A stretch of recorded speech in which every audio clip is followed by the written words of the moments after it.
Pessoal, vamos aqui para a nossa 15ª aula do curso de C. E nessa aula a gente vai falar sobre um tema muito importante, que é a alocação dinâmica em memória aqui na linguagem de programação C, né? Então, antes da gente entrar nessa aula, vamos só relembrar o que a gente viu nas aulas anteriores.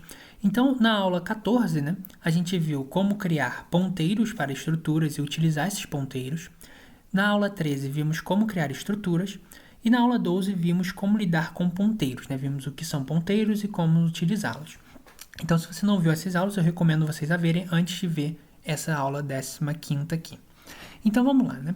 Por que é importante a gente saber a alocação dinâmica de memória?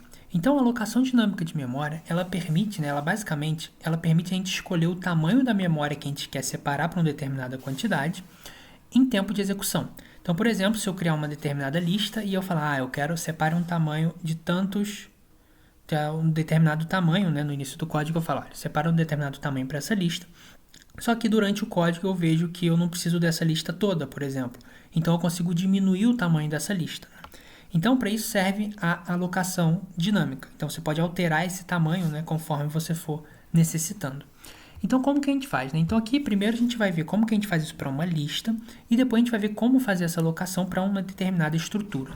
Então vamos começar aqui pela lista. Então a ideia aqui da lista basicamente vai ser, eu vou perguntar para o usuário qual o tamanho da lista que ele quer, vou alocar esse tamanho dinamicamente e colocar valores ali dentro e printar esses valores.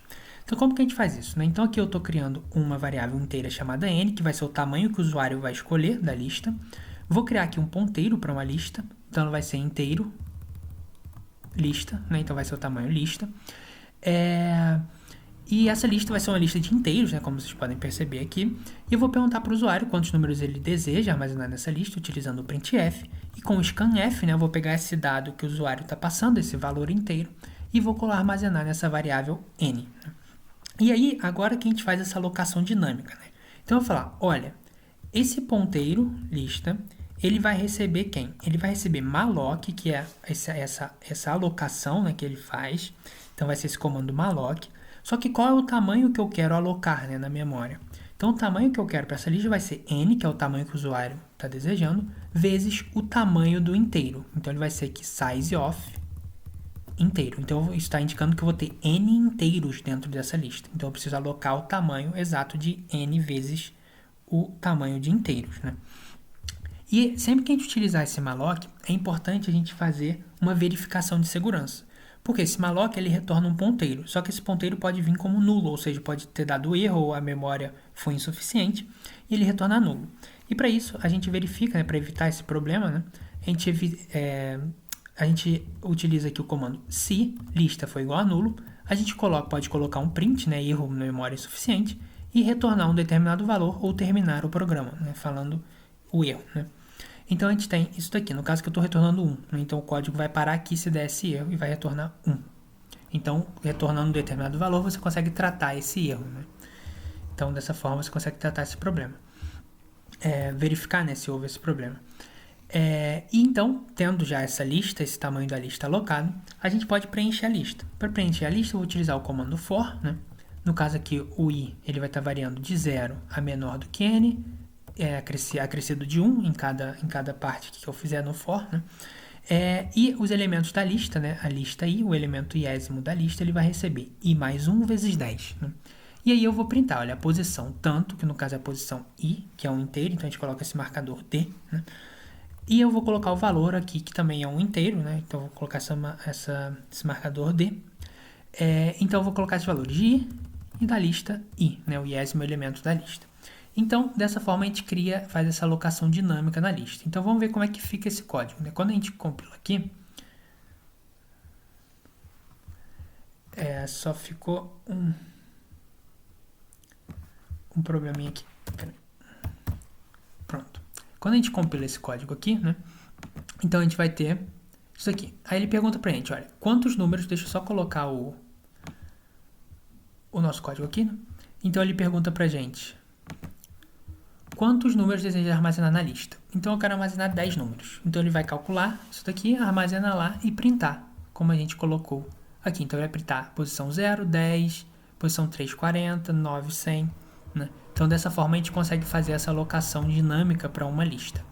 Agora vamos ver como que a gente faz uma alocação dinâmica para uma determinada estrutura, né? Então, para isso, vamos criar aqui uma estrutura, né? Então aqui eu estou criando uma estrutura utilizando aquele comando que a gente já viu do typedef, né? E essa estrutura ela vai ter os elementos id, que é um inteiro, e nota, que é um float, por exemplo. E essa estrutura vai se chamar, né, um tipo de estrutura chamada aluno, né? Então, como que a gente pode criar, né, fazer essa alocação dinâmica para uma estrutura, né? Então, vamos ver aqui nesse exemplo. Deixa eu só tirar do comentário, né? Então, esse exemplo a gente vai ter o seguinte. E só falando antes desse exemplo, a gente tem que liberar a memória, né? Então, depois que a gente utiliza esse malloc, a gente libera a memória.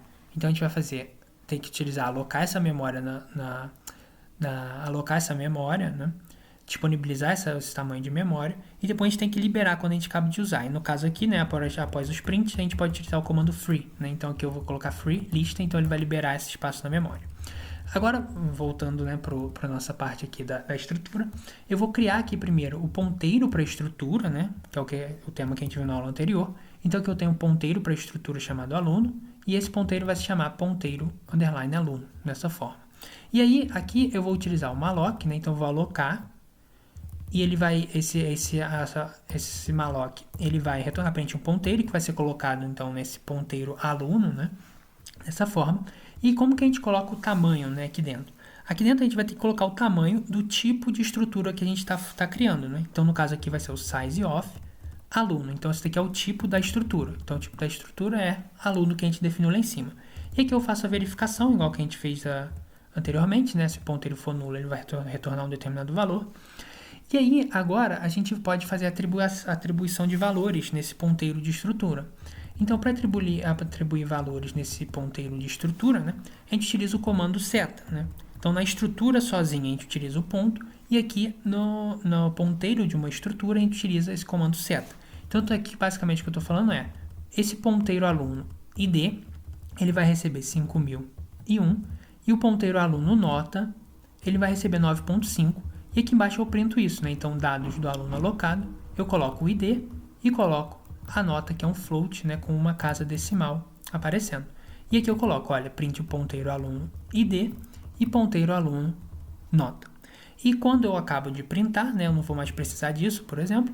Então, eu faço o comando free, né? Então, free ponteiro aluno. Então, eu libero essa memória. Porque isso é importante, porque se você tem um loop, né? Que você vai rodar várias vezes, e se você acabar esquecendo de liberar a memória, vai dar ruim.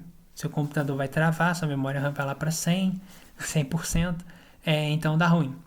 Então é sempre importante, sempre que você não for mais precisar de algo que você alocou dinamicamente, você liberar essa memória, né? Então vamos ver como é que fica esse código, né? Como é que ficou essa parte da estrutura. Então aqui é aquela mesma coisa, né? O número que a gente deseja na lista, então eu coloquei isso daqui. E depois que ele termina da lista, ele passa para essa parte de estruturas. E ele printa aqui para a gente dados do aluno alocado, ID 5001, que é justamente o que a gente criou aqui, né? E nota 9.5. Então, dessa forma, a gente consegue utilizar a alocação dinâmica.